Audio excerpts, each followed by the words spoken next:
ዳለ ለነገሩ ይወረዱ ባሉበት ይሁን የምትል ከሆነ እንቀጥላለን።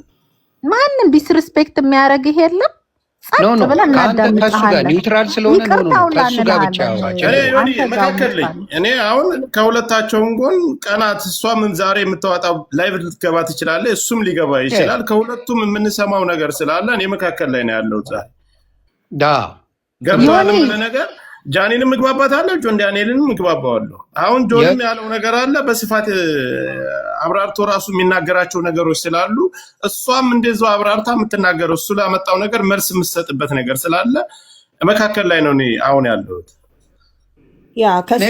ለሴት ልጅ ካሳያቸው ነገሮች ላይ ለኤክሶቹ ካሳያቸው ነገሮች ላይ መነሳት ነው እኔ የተነሳው። በቃ ያሳያቸው ነገር አንዳቸውንም በሪስፔክት የሚያወራቸው ነገር አልነበረም። እንዲታወቅበት ራሱ አይፈልግም ነበር። የሁለቱን ማንም እንዲያውቅበት አይፈልግም። ሁለተኛ የሚሰዳደበው ስድድብ አደባባይ ተነዋል። አንዳንድ ወንዶች ተፈጥሯቸው ለሴት ልጅ ብዙም የሆነ እንትን አቴንሽን አይሰጡም። እንደዛ አይነት ነገር አላቸው። ሜቢ ያ ሊሆን ይችላል፣ ተፈጥሮ ሊሆን ይችላል ልጁ።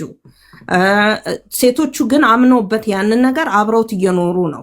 ይሄኔ እኮ እኛ አሁን ጃኒ እሱ ይሄንን ሲያረጋት ያኔ ኖራለች አብረው አይደለ? አሁን ነው ያወጣችው። አሁንስ ቢሆን ከአዶናይ ጋር ምን እየተፈጸመባት እንደሆነ ምን እናውቃለን? እየደበቀችስ እንደሆነ።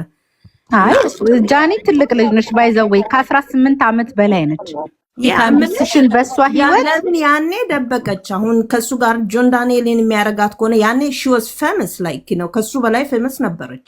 ያ ግን ያ ብዬ እኔ ደግሞ አንድ ነገር የምነግርሽ እቺ ልጅ ቲክቶክን እንደኔና እንዳንቺ አይደለም የምትጠቀመው፣ መተዳደሪያዋ ነው፣ ቤተሰብ የምታስተዳድርበት ነው። አካውንቴን እያዘጋ ሄጄ ስለምነው ያስከፍትልኛል። ተረዳሽ? ላይቬን ያዘጋው የሄድኩኝ ስለምነው ያስከፍትልኛል። እስካሁን ችዬሃለሁ። አሁን ደግሞ አካውንቴን አዘጋብኝ። ስለዚህ የኢትዮጵያ ሕዝብ አስጠንቅቁልኝ ብላ ነው የመጣችሁ ዛሴ ያ ነገሩ በጣም ይሄን ደግሞ ከሱ ውጭ የሚያደርገው የለም። እርግጠኛ ሆኜ ነው የምነግርሽ። ሌላ ሰው ጃኒን በዚህ ደረጃ የሚከታተላት ማንም ሌላ ሰው የለም።